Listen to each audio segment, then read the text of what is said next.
साथ संगत जी, प्यार से कहना धन निरंकार जी। सतगुरु माता जी का शुक्राना करते हुए दासी आप जी के चरणों में ये विचार रखने जा रही है। आप जी ये विचार प्रवान करना। अगर आप जी को अच्छे लगे तो आप जी दासी को आशीर्वाद देना। साथ संगत जी, दासी ये विचार पढ़ रही थी। संत निरंकारी पत्रिका के जनवरी अंक में से 63वें निरंकारी संत समारोह के सतगुरु बाबा हरदेव सिंह जी महाराज के विचारों को ध्यान से पढ़ रही थी। विचारों को पढ़कर जहाँ आत्मिक आनंद मिल रहा था, वहीं पर कई कई लाइनों को दासी बार बार ये पढ़ रही थी कि ये लाइनें गुरसिक्खी जीवन पर प्रश्न चिन्ह लगा रही थी। सेवा दल की रैली के विचार दासी ने पढ़े कि उन लाइनों को पढ़ती तो कभी अपने कर्म की तरफ देखती कि मन की जो चेतना है, मन की जो चेतन भावनाएं हैं, वो सोचने के लिए विवश हो रही थी। प्रश्न पर प्रश्न अपने आप से कर रही थी कि हे मन, क्या तू हुक्मी बंदा है? क्या तू सतगुरु जी के सभी हुक्म हूँ बहू मानता है? तो मन ने कहा कि धर्मी होने का, संत होने का, हुक्मी बंदा होने का, सेवादार होने का, महापुरुष होने का, कहीं तू अपने आप को धोखा तो नहीं दे रहा? कहीं तू अपने आप को धोखा दे रहा है और दूसरों को भी दे रहा है? फिर इन ख्यालों से बाहर निकले और मन ने कहा, हुक्मी बंदा बनने की तरफ कदम तो उठा। कहते हैं कि हुक्म पर हुक्म किंतु परंतु करने पर ही हमने लगा दिए। हे मन, अब तो गुरु का कहना मान, गुरु के कहे अनुसार चल। एक ने कही दूजे ने मानी, नानक कहे दोनों ब्रह्म ज्ञानी। हुक्मी बंदे वे हैं जिनके अंदर निरंकार का प्रकाश भर जाता है, जो अपना तन मन धन गुरु को समर्पित कर देते हैं।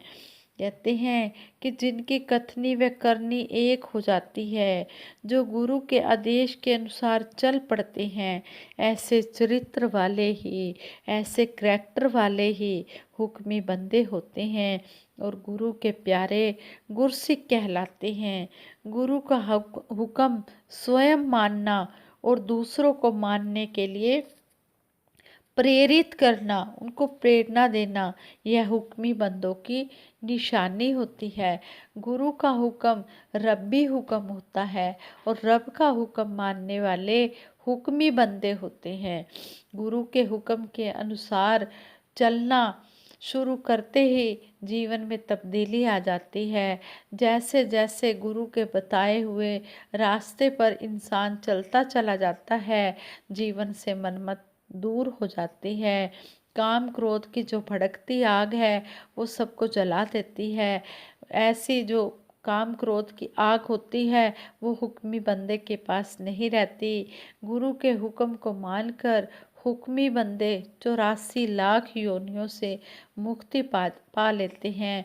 सतगुरु बाबा हरदेव सिंह जी महाराज ने सेवा दल रैली में विचार करते हुए बताया था कि यह परिवार के प्रति अपनी जिम्मेदारियों को निभाने के साथ साथ सेवाएं भी करते हैं। जो हुक्मी बंदे होते हैं, जो सेवादार महात्मा होते हैं, ये अपने घर की जिम्मेवारियों को भी निभाते हैं। उनको निभाने के साथ साथ ये सेवा भी करते हैं। कोई अपनी शॉप पर काम करता है, कोई ऑफिस में काम करता है, कोई रेहड़ी लगाता है, कोई किसान के रूप में काम करता है।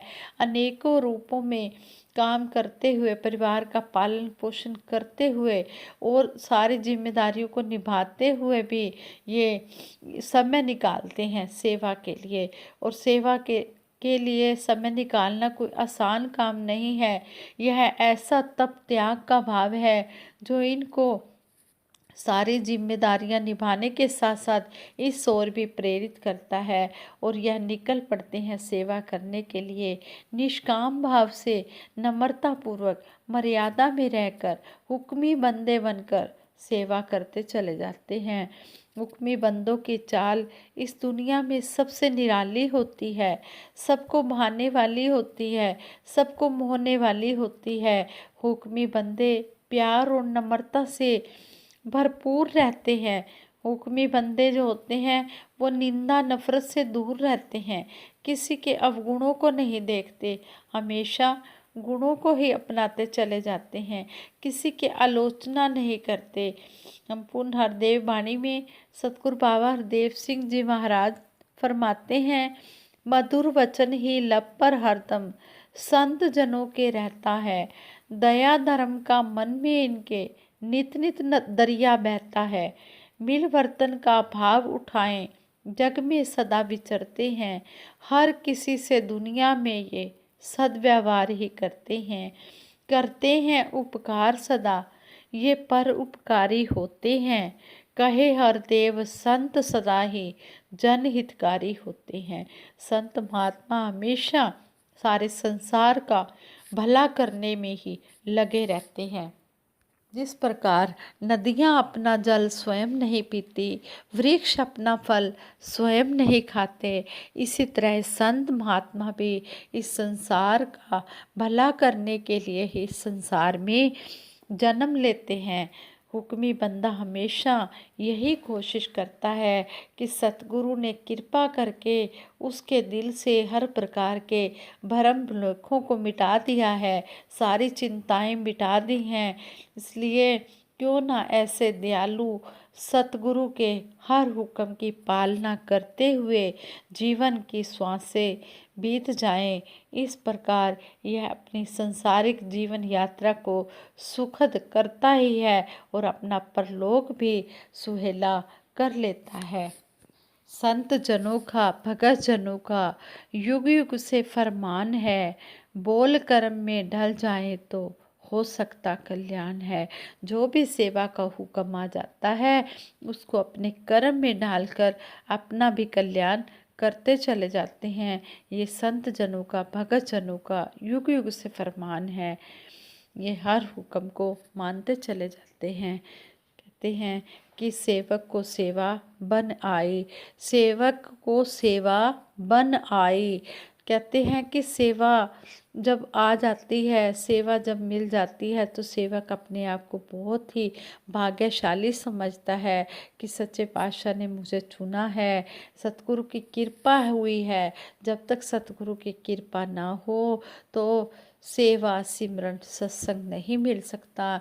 बड़े भाग मानुष तन पावा, कहते कि बड़े भागों से मनुष्य जन्म मिलता है और मनुष्य जन्म मिलकर फिर जब सतगुरु जीवन में आ जाता है, सेवा सिमरन सत्संग मिल जाता है, तो फिर इंसान अपने आप को बहुत ज़्यादा भाग्यशाली समझने लग जाता है कि सच्चे पातशाह जिस तरह आपने हम पर कृपा की है इसी तरह सब पर कृपा करना।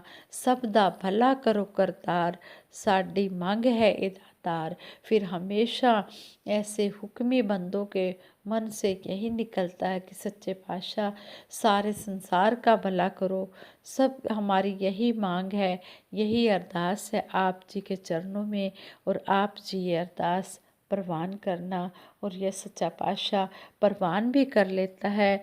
अंदरों बाहरों इक्को होइए तां रब परवान करे, कहे अवतार ए भोले भाई बंदे दा कल्याण करे। जो चतुर चालाकी करके इसके दर पर आता है ये उसको अपने चरणों से नहीं लगाता।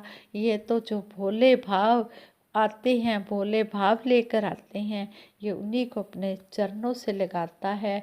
भोले भाव रीझे रघुराई, कहते हैं कि रघुराई कहते हैं इस सतगुरु निरंकार को कि ये भोले भाले भक्तों पर ही रीझता है। इसलिए हम कभी भी कोई चतुर चालाकी ना करें और भोले भाले श्रद्धा अनुसार अंदर बाहर से एक होकर इसके दर पर आएँ और सबके भले की ही कामना करते चले जाएं। सच्चे पातशाह आप जी के चरणों में दासी यही अरदास करती है कि सच्चे पातशाह किसी को कोई भी कमी ना देना, खुशी इतनी देना कि कोई गमी ना देना। लोग प्यार की बात करते हैं, हम प्यार से बात करते हैं। लोग खुदा की बात करते हैं, हम खुदा से बात करते हैं। संगत जी दासी सिमरन कराएगी और ये विचार करते हुए दासी के मुख से कोई ऐसा शब्द निकल गया हो जो आप जी को अच्छा ना लग रहा हो तो दासी को बख्श देना। हाँ संगत जी, सिमरन में सभी ने मिलकर साथ देना है। तू ही निरंकार मैं तेरी शरण हाँ मैनू बख्श लो। तू ही निरंकार मैं तेरी शरण हाँ मैनू बख्श लो। तू ही निरंकार मैं तेरी शरण हाँ मैनू बख्श लो। साथ संगत जी प्यार से कहना धन निरंकार जी। बोलिए सतगुरु माता सुदीक्षा सविंदर हरदेव जी महाराज की जय। हाँ संगत जी प्यार से कहना धन निरंकार जी।